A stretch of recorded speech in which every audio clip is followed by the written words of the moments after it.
ગુજરાતમાં ચૂંટણી પ્રચાર માટે બીજેપીના સ્ટાર પ્રચારકોની યાદી જાહેર. પીએમ મોદી, અમિત શાહ, જેપી નડ્ડા અને રાજનાથસિંહ ગુજવશે ચૂંટણી સભાઓ.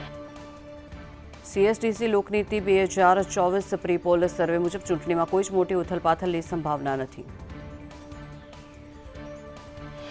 લોકસભાની ચૂંટણી માટે ભાજપ જાહેર કરશે મેનિફેસ્ટો. પીએમ મોદી, ગૃહમંત્રી અમિત શાહ, રક્ષામંત્રી રાજનાથસિંહ અને જેપી નડ્ડા કરશે હાજરી.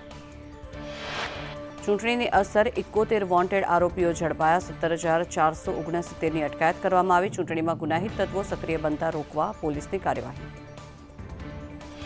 રાજકોટમાં ક્ષત્રિયોનું મહાસંમેલન. ડીસીબી, એસઓજી, એલસીબી, સ્થાનિક પોલીસ સહિતના 250થી વધુ અધિકારીઓ અને જવાનો બંદોબસ્તમાં. ક્ષત્રિય સંમેલનમાં હાજરી આપવા માટે વલસાડ જિલ્લા ક્ષત્રિય સમાજના લોકો રાજકોટ સંમેલનમાં જવા રવાના થયા. 17થી 18 ટીમો રૂપાલાના વિરોધમાં રાજકોટ રવાના.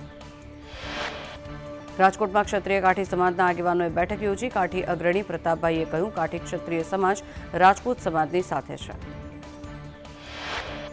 ક્ષત્રિય મહિલા આગેવાન પદ્મિની બાવાળા ખોડલધામના દર્શને પહોંચ્યા. ખોડલધામના દર્શન બાદ પદ્મિની બાવાળાએ કહ્યું કે પુરુષોત્તમ રૂપાલા 5 લાખ વાર માફી માંગે તો પણ માફી નહીં.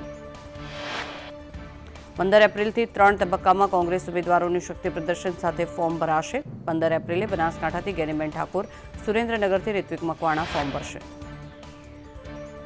જીઓ પોલિટિકલ સ્ટેશન્સ અને સેન્ટ્રલ બેન્કોની ખરીદીથી સોનામાં ચાંદી સેન્સેક્સ બાદ સોનું ₹75,000ના સ્તરે પહોંચ્યું.